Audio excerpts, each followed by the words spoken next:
ಹುಟ್ಟುಹಬ್ಬ ಅಂದ್ರೆ ಕೇಕ್ ಕತ್ತರಿಸೋದು, ಹಾರತುರಾಯಿ ಹಾಕಿಸಿಕೊಳ್ಳೋದಲ್ಲ, ಕಷ್ಟದಲ್ಲಿರುವ ರೈತನ ಕಣ್ಣೀರು ಒರೆಸೋದು ಎಂಬುದನ್ನು ಮತ್ತೊಮ್ಮೆ ಸಾಬೀತುಪಡಿಸಿದ್ದಾರೆ ಮಾಜಿ ಶಾಸಕ ಹಾಗೂ ಬಿಜೆಪಿ ರೈತ ಮೋರ್ಚಾ ರಾಜ್ಯ ಅಧ್ಯಕ್ಷರಾದ as Patil Nadahalli.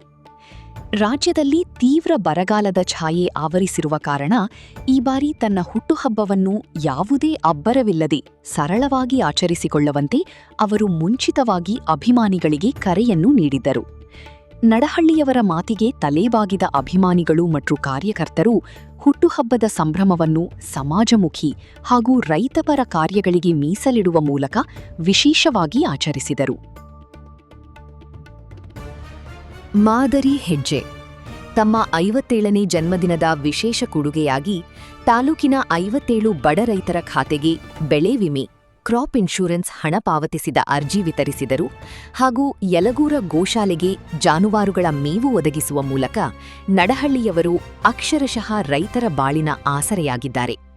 Cake, banner, ಕಟೌಟ್ಗಳೆಂಬ ದುಂದುವೆಚ್ಚಕ್ಕೆ ತಿಲಾಂಜಲಿ ಇಟ್ಟು ಆ ಹಣವನ್ನು ಬಡ ರೈತರ ಕಷ್ಟಕ್ಕೆ ಬಳಸುವ ಮೂಲಕ ಈ ಜನ್ಮದಿನ ಗಮನ ಸೆಳೆಯಿತು.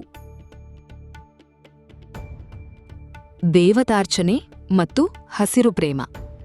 ದಿನದ ಆರಂಭದಲ್ಲೇ ಮುದ್ದೇಬಿಹಾಳ ಪಟ್ಟಣದ ಶಕ್ತಿದೇವತೆಗಳಾದ ಶ್ರೀ ದ್ಯಾಮವ್ವದೇವಿ ಹಾಗೂ ಶ್ರೀ ಬನಶಂಕರಿ ದೇವಾಲಯಕ್ಕೆ ಭೇಟಿ ನೀಡಿದ ನಡಹಳ್ಳಿಯವರು ನಾಡಿನಲ್ಲಿ ಮಳೆಯಾಗಲಿ ಮತ್ತು ರೈತರ ಬದುಕು ಹಸನಾಗಲಿ ಎಂದು ವಿಶೇಷ ಪೂಜೆ ಸಲ್ಲಿಸಿ ಪ್ರಾರ್ಥಿಸಿದರು. ಬಳಿಕ ಬನಶಂಕರಿ ದೇವಾಲಯದ ಪ್ರಾಂಗಣದಲ್ಲಿ ಗೋಪೂಜೆ ನೆರವೇರಿಸಿ ಹಸುವಿಗೆ ಬೆಲ್ಲ, ಧಾನ್ಯ ತಿನ್ನಿಸಲಾಯಿತು. ಇಷ್ಟೇ ಅಲ್ಲದೆ ಹುಡ್ಕೋ ಬಡಾವಣೆ ಉದ್ಯಾನವನದಲ್ಲಿ ಸ್ವತಃ ಸಸಿಗಳನ್ನು ನೆಡುವ ಮೂಲಕ ಪ್ರಕೃತಿ ಪ್ರೇಮವನ್ನು ಮೆರೆದರು.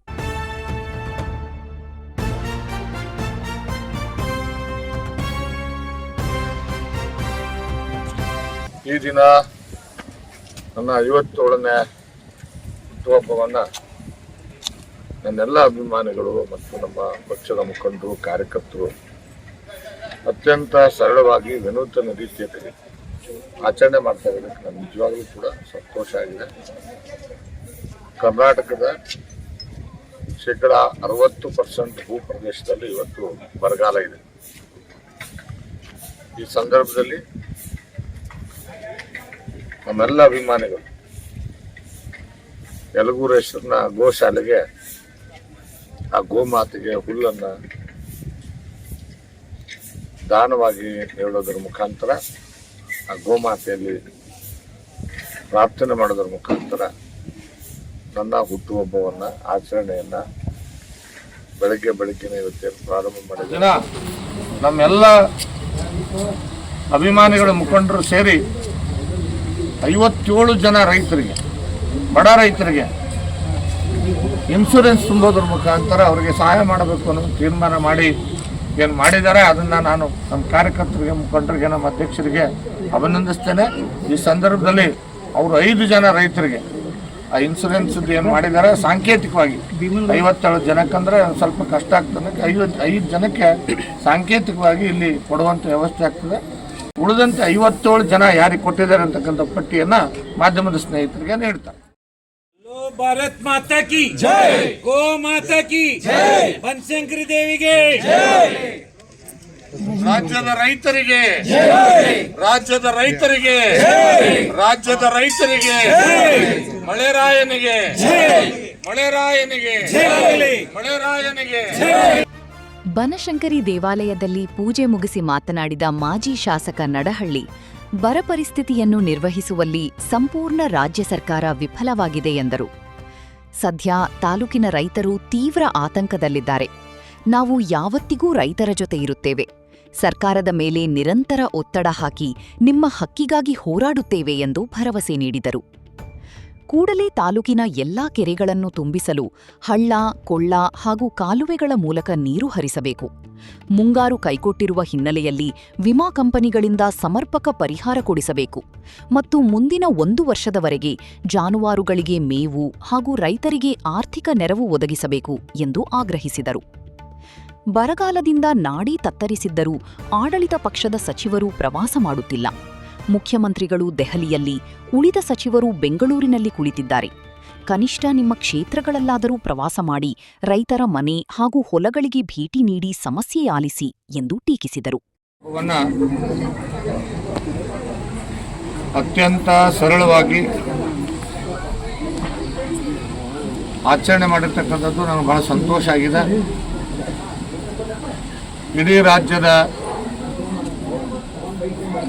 60% ಹೆಚ್ಚು ಭೂಪ್ರದೇಶದಲ್ಲಿ ಇವತ್ತು ಮಳೆ ಆಗದೆ ರಾಜ್ಯದ ರೈತರು ಅತ್ಯಂತ ಸಂಕಷ್ಟದ ಪರಿಸ್ಥಿತಿಯಲ್ಲಿರ್ತಕ್ಕಂಥ ಈ ಸಂದರ್ಭದಲ್ಲಿ ನಮ್ಮೆಲ್ಲ ಅಭಿಮಾನಿಗಳು ಮುಖಂಡರುಗಳು ಸೇರಿ ನಮ್ಮೂರಿನ ಶಕ್ತಿ ದೇವತೆಯಾದ ಬನಶಂಕರಿ ದೇವಿಗೆ ರೈತನ ಹೆಸರಿನಲ್ಲಿ ಪೂಜೆ ಮಾಡಿಸುವುದರ ಮುಖಾಂತರ ನಾಡಿನ ರೈತನಿಗೆ ಮಳೆರಾಯ ಆಶೀರ್ವಾದ ಮಾಡಬೇಕು. ಮನುಷ್ಯರಷ್ಟೇ ಅಲ್ಲ, ಎಲ್ಲ ಸಕಲ ಪ್ರಾಣಿ ಜೀವಕುಲಗಳಿಗೆ ಮಳೆರಾಯನ ಆಶೀರ್ವಾದದ ಅವಶ್ಯಕತೆ ಇದೆ. ಅದಕ್ಕೆ ನನ್ನ ಹುಟ್ಟುಹಬ್ಬದ ದಿನ ನಮ್ಮ ಅಭಿಮಾನಿಗಳು, ನಮ್ಮ ಕಾರ್ಯಕರ್ತರು, ಮುಖಂಡರು ಎಲ್ಲರೂ ಸೇರಿ ಬನಶಂಕರಿ ದೇವಿಯ ದೇವಸ್ಥಾನದಲ್ಲಿ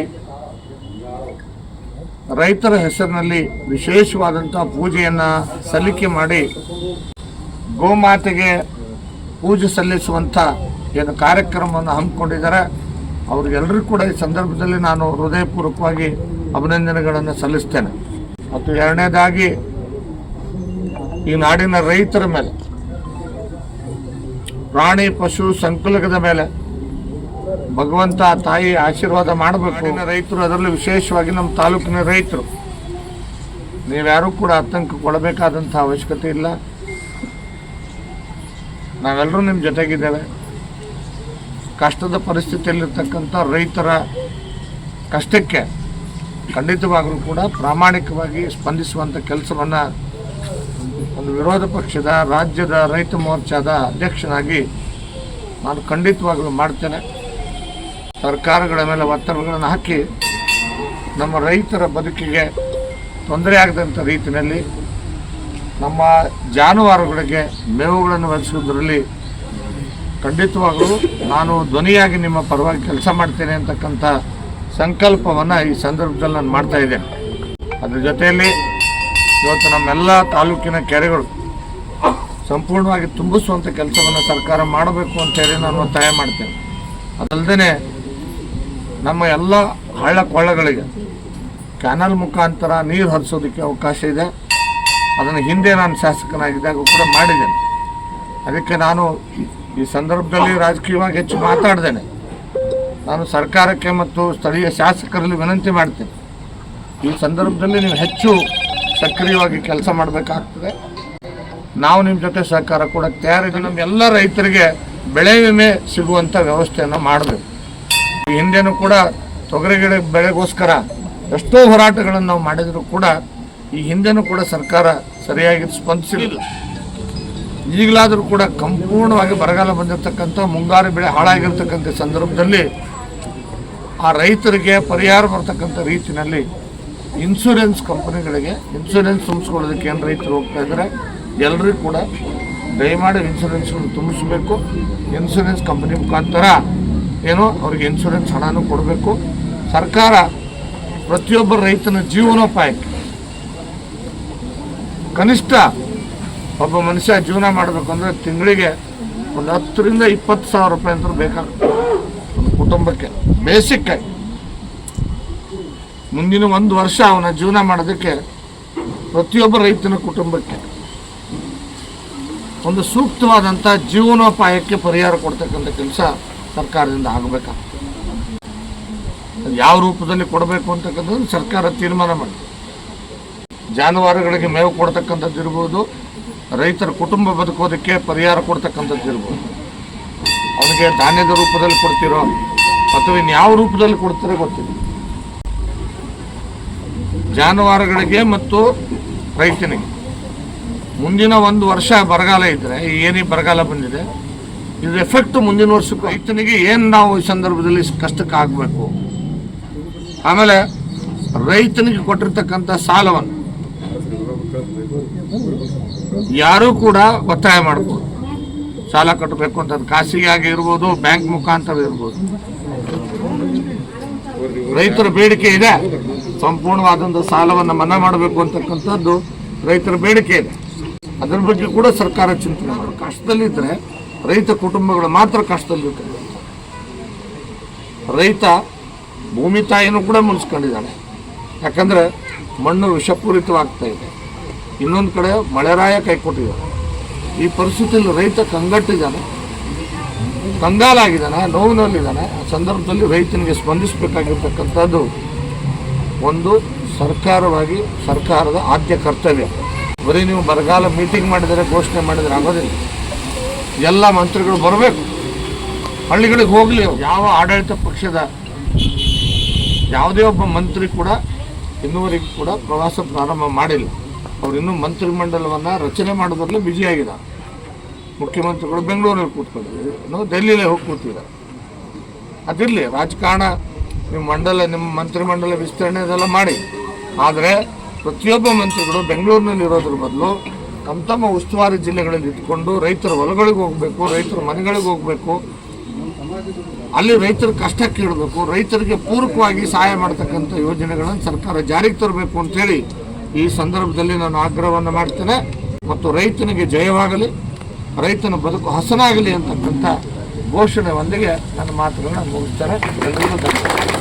ಈ ಸರಳ ಹಾಗೂ ಸಾರ್ಥಕ ಜನ್ಮದಿನದ ಕಾರ್ಯಕ್ರಮದಲ್ಲಿ ನಡಹಳ್ಳಿಯವರ ತಂದೆ ಸಂಗನಗೌಡ ಪಾಟೀಲ್ ನಡಹಳ್ಳಿ, ಸಹೋದರ ಸೋಮನಗೌಡ ಪಾಟೀಲ್, ಸುಪುತ್ರಿ ಸುಷ್ಮಿತಾ, ಪ್ರಮುಖರಾದ ಗಂಗಾಧರ್ರಾವ್ ನಾಡಗೌಡ, ಶಂಕರಗೌಡ ಶಿವಣಗಿ, ವೈಟಿ ಗೌಡರ, ಜಗದೀಶ್ ಪಂಪಣ್ಣನವರ, ಗಿರೀಶಗೌಡ ಪಾಟೀಲ್ ಮುರಾಳ, ಚೇತನ ಸಂಗಮ, ಲಕ್ಷ್ಮಣ ಬಿಜ್ಜೂರ, ಸೋಮನಗೌಡ ಬಿರಾದಾರ, ನಾಗೇಶ ಕವಡಿಮಟ್ಟಿ, ಅಶೋಕ ರಾಠೋಡ, ಅನಿಲ್ ರಾಠೋಡ, ಡಾಕ್ಟರ್ ವೀರೇಶ್ ಪಾಟೀಲ್, ಗುರುನಾಥ ಬಿರಾದಾರ, ಬಸವರಾಜ ತಟ್ಟಿ, ಸಂಗಣ್ಣ ಹತ್ತಿ ಸಾಹಿಲ್ ನಾಗಠಾಣ, ಸಂಗನಗೌಡ ಪಾಟೀಲ್, ಸಂಗಮ್ಮ ದೇವರಳ್ಳಿ, ಲಕ್ಷ್ಮೀ ವಾಲಿಕಾರ, ರೇಖಾ ಕಂಡಗೂಳಿ, ಗೌರಮ್ಮ ಹುನಗುಂದ ಸೇರಿದಂತೆ ನೂರಾರು ಅಭಿಮಾನಿಗಳು ಮತ್ತು ಪಕ್ಷದ ಕಾರ್ಯಕರ್ತರು ಶುಭಾಶಯ ಕೋರಿದರು.